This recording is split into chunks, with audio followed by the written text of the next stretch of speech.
You're listening to a Frequency Podcast Network production. Anytime a politician calls a press conference and says, "I'm sorry," or really messed up, you know something went badly off the rails. I made a promise to you that I wouldn't touch the Greenbelt. I broke that promise. And for that, I am very, very sorry.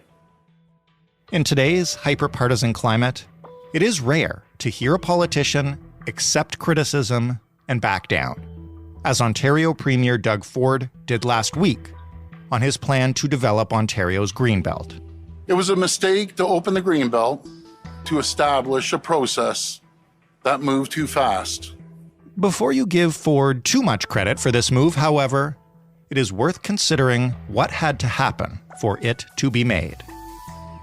That would be a months-long saga of scandals, including corruption allegations, donations at a stag and doe party, at least 2 separate scathing reports, at least 1 police investigation, and a sketchy as heck trip to Vegas, where an aide and a developer got massages together, as you do.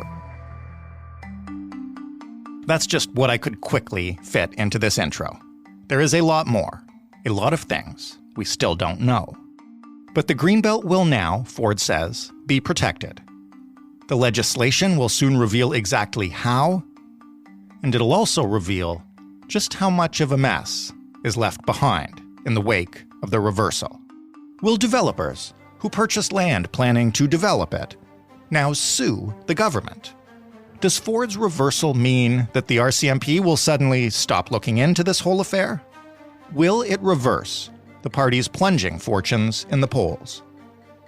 Whenever a government listens to people and fixes a broken promise, it's worth crediting them. It's also worth taking a step back to assess the damage. I'm Jordan Heath Rawlings. This is The Big Story. Emma McIntosh is an Ontario reporter with the Narwhal. Emma, how's independent media looking these days? Having a pretty good couple of days, Jordan. Couple good days here. This is your victory lap on this podcast, though you probably wouldn't call it that, but I might. Well, it ain't over till it's over, but we do have some interesting developments to talk about today, or maybe lack of developments to talk about today.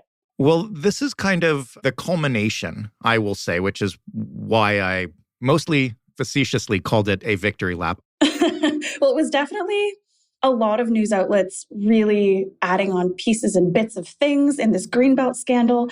And, the first story that I wrote about this was with the Toronto Star, our friends at the Star. And I think a lot of things can be traced back to that moment, but maybe more of a win for media as a whole and for citizens who stood up for what they believed in. Where were you when you heard Doug Ford's huge announcement last Wednesday? Were you at that event? Jordan, believe it or not, I was actually working on a different story. And for the first time... You work on different stories? Oh, it's still about the Greenbelt, don't worry. Okay. But for the first time in maybe my entire life, I was actually focusing and not looking at my phone. And so I missed that people had been trying to get a hold of me for like hours. Oh, man. And I had about 5 minutes notice that it was going to happen. It's just crazy. I don't know if anyone was expecting it until that day, especially not Doug Ford. Well, tell me about your reaction to the news. This story has been a huge part of your work for at least a year, but it's also it's a heck of a twist in a story this big.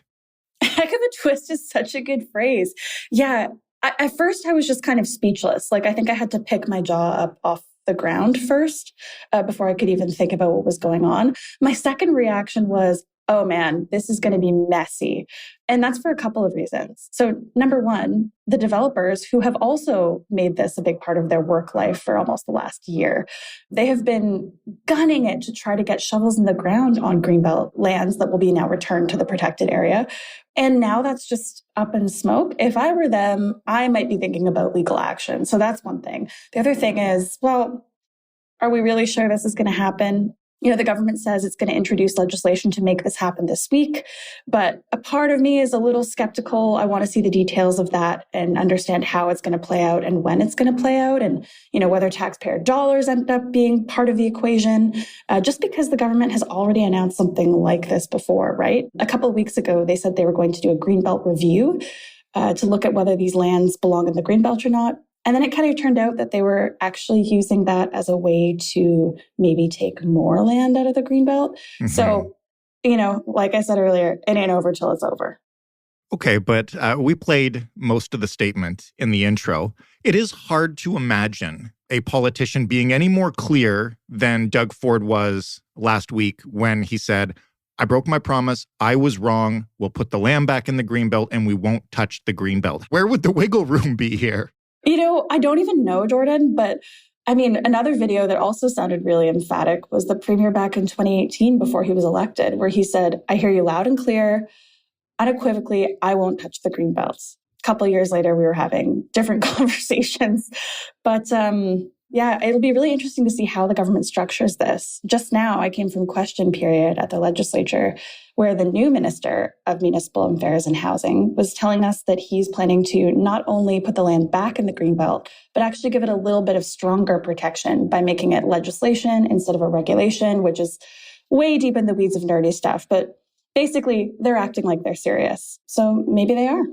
You've been reporting on this the whole time. You've joined this show a few times, you and your colleagues, to talk about developments in this story. But just as we got closer to this decision, maybe just give us a sense of the past 2-3 weeks that led up to this.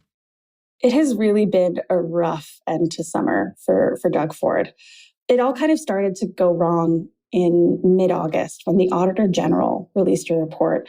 The Auditor General found that the Chief of Staff to the former housing minister had spearheaded this process and that basically it had not gone the way these things are supposed to go. The Auditor General detailed all these shocking revelations. I remember we were talking about it a couple of weeks ago and we were saying it seems like a Hollywood movie script. Mm-hmm. It was like developers at an industry gala passing packages to the Chief of Staff who passed them along to these staffers working under non-disclosure agreements. It was bonkers. And that seemed pretty bad. And then a couple of weeks later, the Integrity Commissioner, another provincial watchdog, unleashed another report that somehow had even more details. And that's when things really started to go off the rails. Not long after that, the housing minister resigned. By the time the Integrity Commissioner report came out, the Chief of Staff had already resigned. And there was a bit of a side plot in the Integrity Commissioner report about a Las Vegas trip that a minister took with a Greenbelt developer. Again, Hollywood, baby, Hollywood. And they had told the Integrity Commissioner that they just bumped into each other in the lobby, but great investigative reporting by the Trillium shed some light on maybe how the dates of that trip had been wrong. And then more reporting by CTV found that they had actually gotten massages together. Yeah. And this is what I mean, right? Great investigative reporting on top of great investigative reporting from a ton of outlets. So now the total number of people who have resigned is 4. The Chief of Staff, the Housing Minister, Steve Clark, Khalid Rashid, who is also a minister, who was on that Vegas trip, and Jay Truesdell, the Director of Housing Policy to the Premier, who was also on the Las Vegas trip. That brings us to the announcement. You mentioned that your jaw hit the floor at the announcement when you watched it, but was there a sense, as there sometimes is in stories like this, that something dramatic was about to happen, that things could not continue to go on with drip, drip, drip, resignation story? Were things coming to a head? I think it was clear to maybe everyone except Doug Ford that the Greenbelt decision was not going to last much longer. It was just kind of a matter of time until he realized that. Today the legislature resumed and there's a big group of people protesting out on the lawn. As far as I can tell, not about the Greenbelt. I know there were Greenbelt protests planned. That was going to be unpleasant. And also by the very nature of the scandal. We know we have more reports coming. And this was maybe only going to get worse. The opposition are already, even though the land is back in the Greenbelt, they're still going hard at the premier, asking him what his personal culpability is here. That was going to be way worse. It's just, he was staring down the barrel of a really, really long couple of months where things did not look like they were going to get much better. And that was showing up in the polls too. Right. They were really starting to slide because the Greenbelt surrounds the Greater Toronto area, right? In these ridings that are very rich in voters, those suburbs that really propelled the Conservatives to victory. And so if people in those ridings are starting to turn, that is a big problem for the next election. So Ford said one of the reasons he made the decision was hearing from the people that he likes to talk to. Do we know if that's the real decision? Do we know what was going on behind the scenes, if there was that kind of pressure? Maybe that just hasn't come out yet? Well, we know that MPPs were really putting pressure on the premier. So this announcement was made in Niagara at the conclusion of a caucus retreat, which is a thing that happens. And at the retreat, MPPs were telling Ford, thanks to good reporting from the Toronto Star, we know about this, the MPPs were telling Ford that they were getting an earful from their constituents, that it was getting very uncomfortable, that they were worried about losing the next election. We also know they were presented with some very worrying internal polling. And so I think at this point, Ford really didn't have much of a choice, you know? Who knows what other information is going to come out, but they had to stop the free fall somehow.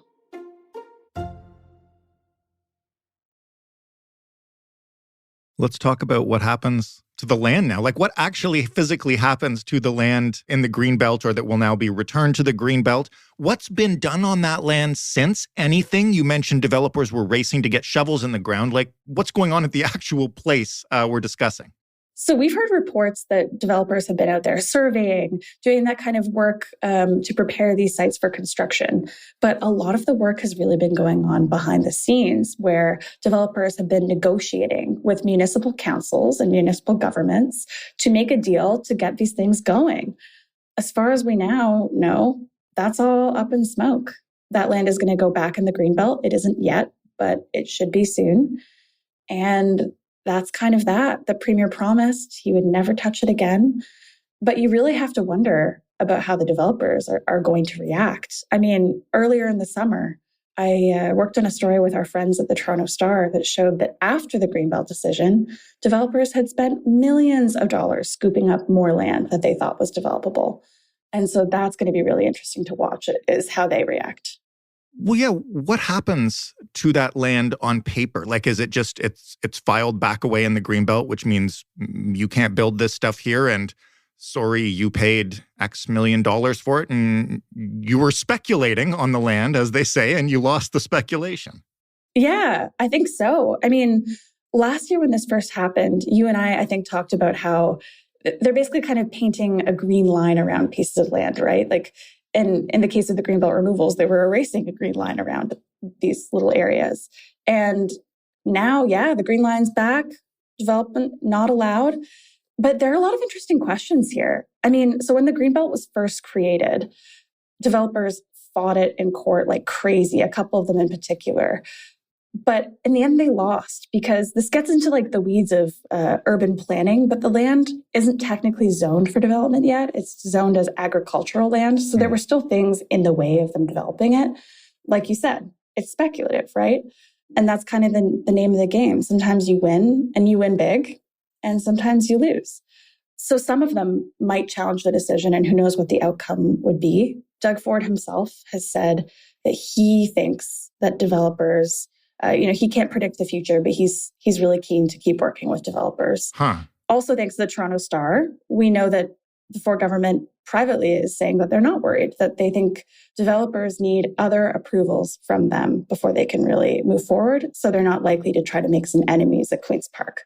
Well, when we talk about legal actions, like the thing that I keep coming back to when I think about it is like, how could they sue based on expectations they really weren't supposed to have, right? Like, if they do that, wouldn't it just be officially revealing that the government explicitly told them, you can buy this land, we're going to carve it out of the Greenbelt? And like, that's the crux of the whole corruption angle, right? Am I getting something confused? Slightly. Okay. So the Integrity Commissioner's report found that the government didn't explicitly tip off developers about this. But it's actually something a little more subtle, where for years, a lot of these guys have been asking the government to take the land out of the Greenbelt. And for many years, the government's response was, yeah, right, get out of my face, no. And so when the government seemed interested, when they asked for more details, when they asked, how many homes do you think you could build there? That let developers know that the game was changing. And so it could be really interesting. Even if the lawsuits aren't likely to be successful, they can be damaging, more information can come out. We saw that back in 2005 when the Greenbelt was created, where one of the developers really made a stink. He was leaking stuff about his own contact with the government, about dinners with developers that the government at the time was having. And all of that ended up being very scandalous, even though it really didn't affect the outcome of the Greenbelt in the end. And that could be one angle that we see draw this crisis out, right? Some people are going to be probably satisfied to see the premier apologize and put the land back in the Greenbelt. But that doesn't mean that the damaging revelations are necessarily going to stop.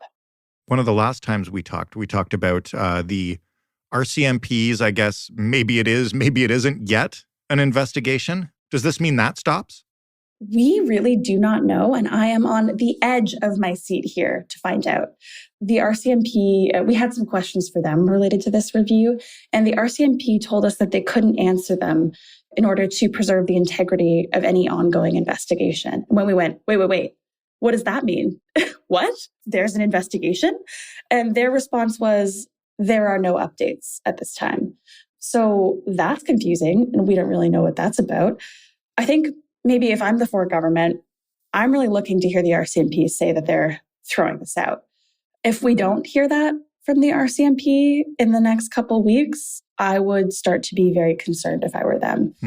Just because the decision has been reversed doesn't mean that something wrong might not have happened there. I mean, we don't have any evidence that anything wrong did happen, but I'm surprised that the cops haven't come out and said that this is over. So that's something I'm watching for sure.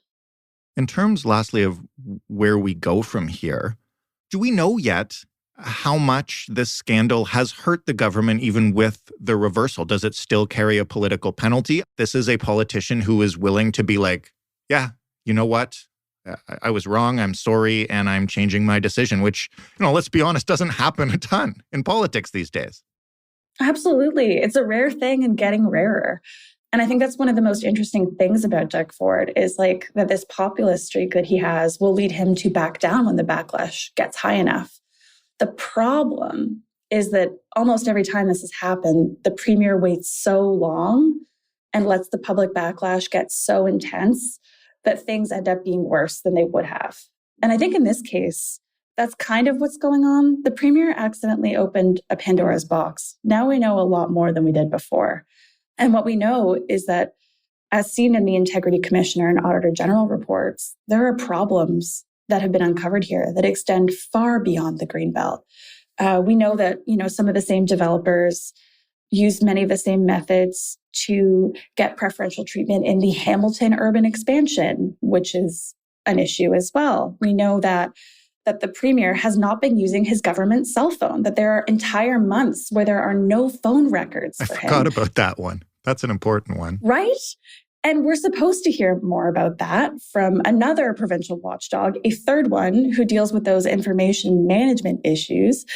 And we know there's more Integrity Commissioner reports coming out into lobbying and all these other problems. And Ryan Amato, the chief of staff at the center of all of this.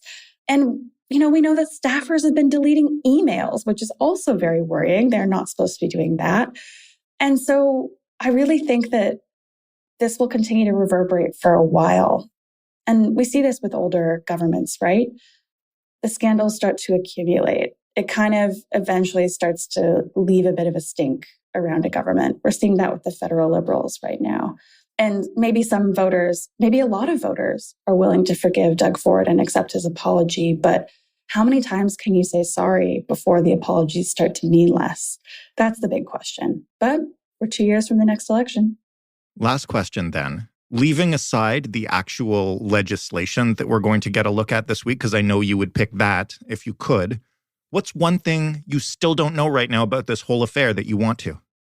I think I want to know what public good is going to come from this.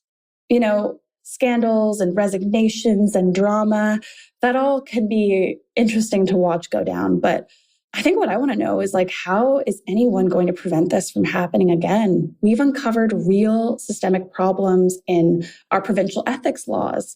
One other thing that happened last week is the Integrity Commissioner announced that he would not investigate Doug Ford's daughter's stag and doe because stakeholders of the government are allowed to give cash gifts to the premier's daughter. That's not a problem in our ethics laws, even though I think a lot of people have a personal problem with that, right? And so that's what I want to know. the government has announced that they're looking into lobbying reform, into closing up some of those loopholes. And more than any resignations could, I think that's the one place where we could see something good come from this, maybe something that can ensure that Ontario is better for it in the long run. Something else could come from it, aside from our renewed respect and appreciation for hard-working, good old-fashioned journalism. Thank you, Emma, so much for doing this work and joining us to talk about it. Thanks for having me. Always fun. That was Emma McIntosh. And of course, that was the big story. She'll be back on this program probably sooner than we both think, because this scandal is the gift that doesn't stop giving where journalism is concerned.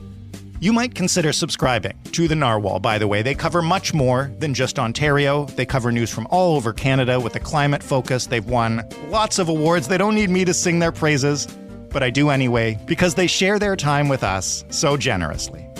If you want to talk to us or us to pass anything along to Emma, you can hit us up at hello@thebigstorypodcast.ca, or you can call us and leave a message, 416-935-5935. Thanks for listening. I'm Jordan Heath Rawlings. We'll talk tomorrow.